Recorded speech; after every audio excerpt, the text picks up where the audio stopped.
ओम नमः शिवाय। हर हर महादेव। सावन का महीना भगवान शिव को समर्पित माना जाता है। इस पूरे महीने भक्त शिवलिंग पर जल, बेलपत्र, फूल और कई तरह की पूजन सामग्री अर्पित करते हैं। लेकिन क्या आप जानते हैं कि शिव पूजा में कुछ ऐसी चीजों का भी उल्लेख मिलता है जिन्हें शिवलिंग पर अर्पित करने से बचने की मान्यता है।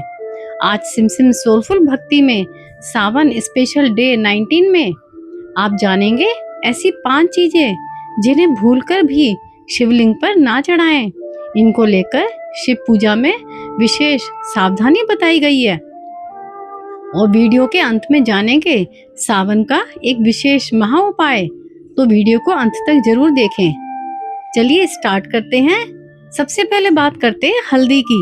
शिवलिंग पर हल्दी इसलिए नहीं चढ़ाई जाती क्योंकि भगवान शिव बैरागी और सन्यासी हैं, जबकि हल्दी का संबंध सौंदर्य, वैवाहिक जीवन और सांसारिक सुख समृद्धि से होता है। शिव जी को शांत और ठंडी चीजें प्रिय हैं और हल्दी की तासीर गर्म मानी जाती है। धार्मिक मान्यताओं के अनुसार हल्दी का प्रयोग केवल माता पार्वती के स्वरूप या अन्य देवी देवताओं के पूजन में किया जाता है, इसलिए हल्दी भोले बाबा को चढ़ाना बिल्कुल निषेध है। दूसरी चीज है सिंदूर या कुमकुम।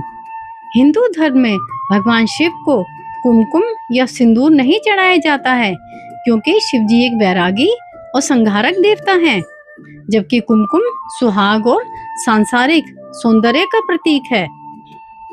शिव जी संसार से विरक्त और अघोरी स्वरूप में रहते हैं। वे अपने शरीर पर भस्म लगाते हैं जो इस नश्वर संसार की सच्चाई का प्रतीक है। कुमकुम या सिंदूर का प्रयोग विवाहित स्त्रियां अपने पति की लंबी उम्र के लिए करती हैं।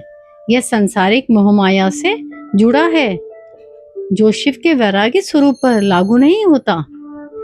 शिव ब्रह्मांड के संहारक हैं और ऊर्जा के उस स्वरूप का प्रतिनिधित्व करते हैं जो अंततः सब कुछ राख कर देता है, इसलिए उन्हें श्रृंगार की वस्तुएं नहीं अर्पित की जाती।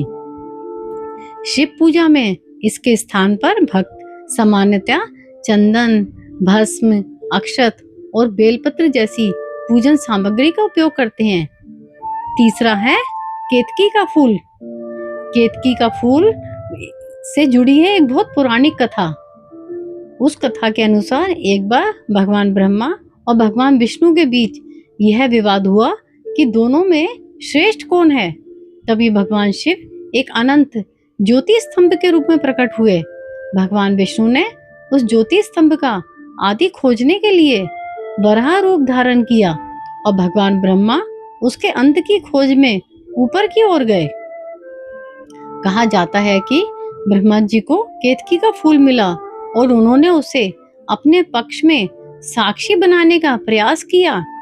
जब भगवान शिव को इस असत्य का पता चला तो कथा के अनुसार उन्होंने केतकी के फूल को अपनी पूजा में स्वीकार ना करने का वरदान दिया।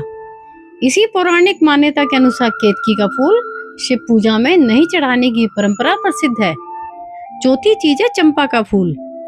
पौराणिक मान्यता के अनुसार नारद मुनि द्वारा चंपा के वृक्ष को दिए गए श्राप के कारण शिवलिंग पर चंपा का फूल नहीं चढ़ाया जाता।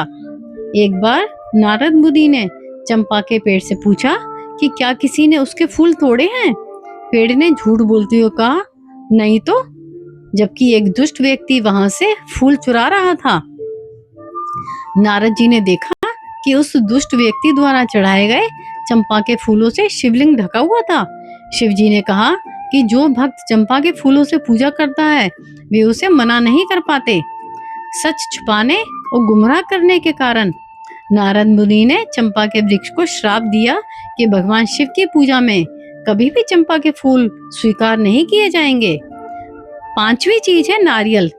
धार्मिक मान्यता के अनुसार सीधे शिवलिंग पर नारियल या नारियल का पानी नहीं चढ़ाया जाता है। हालांकि आप भगवान शिव को बाहर नारियल भेंट कर सकते हैं, लेकिन शिवलिंग का अभिषेक नारियल के पानी से वर्जित है क्योंकि शिवलिंग पर अर्पित की जाने वाली वस्तु निर्मल्या जिसे भगवान को अर्पित करने के बाद ग्रहण नहीं किया जा सकता मानी जाती है। नारियल के पानी या फल को चढ़ाने के बाद उसे प्रसाद के रूप में खाना जरूरी होता है, लेकिन शिवलिंग पर चढ़ी हुई वस्तु का सेवन वर्जित माना गया है। नारियल को श्रीफल और माता लक्ष्मी का स्वरूप माना जाता है और चूंकि शिवलिंग पर पूर्णतः वैराग्य और सादगी का भाव होता है, इसलिए इसे सीधे तौर पर वहां अर्पित नहीं किया जाता। चलिए अब बात करते हैं मनोकामना पूरी होने का चमत्कारी उपाय। सावन में 11 बेलपत्र का विशेष संकल्प। सावन के किसी भी सोमवार को आप साफ सुथरे 11 बेलपत्र ले लें जो कि खंडित ना हो। हर बेलपत्र को शिव जी को अर्पित करते समय एक बार ओम नमः शिवाय जरूर बोलें। 11वें बेलपत्र के बाद अपनी मनोकामना के लिए शांत मन से प्रार्थना करें। फिर उसी दिन किसी जरूरतमंद को भोजन या फल का दान अवश्य करें। सावन में शिव जी को बेलपत्र चढ़ाने से पहले ये एक काम जरूर करें। बेलपत्र चढ़ाने से पहले किसी एक शिकायत, क्रोध या मनमुटाव को छोड़ने का संकल्प लें, फिर बेलपत्र अर्पित करें। सावन का सबसे बड़ा उपाय कोई महंगी पूजा या दुर्लभ सामग्री नहीं है, बल्कि एक ऐसा संकल्प है जिसे अगर आपने सच में निभा लिया तो आपकी शिव पूजा का अर्थ ही बदल जाएगा। क्योंकि शिव पूजा सिर्फ शिवलिंग पर जल चढ़ाने का नाम नहीं, अपने भीतर का विष उतारने का नाम भी है। इस सावन एक बेलपत्र महादेव को चढ़ाइए और एक विष अपने भीतर से निकालिए। तो दोस्तों, आज हमने जाना हल्दी को लेकर कुछ शिव पूजा परंपराओं की मान्यता, सिंदूर या कुमकुम को लेकर परंपरागत सावधानी, केतकी के फूल की पौराणिक कथा, चंपा के फूल से जुड़ी धार्मिक मान्यता और नारियल को लेकर अलग अलग परंपराओं का मत, और साथ में जाना सावन का विशेष शिव उपाय, जलाभिषेक, बेलपत्र और ओम नमः शिवाय का श्रद्धा पूर्वक जाप। अगर आपको आज की यह कहानी पसंद आई हो तो कमेंट में जरूर लिखिए हर हर महादेव। और ऐसी ही सुंदर शिव कथाओं, सनातन परंपराओं और धार्मिक रहस्यों के लिए जुड़े रहिए सिमसिम सोलफुल भक्ति के साथ। महादेव आपकी सभी मनोकामनाएं पूर्ण करें और आपके जीवन में सुख, शांति और सकारात्मकता बनाए रखें। हर हर महादेव।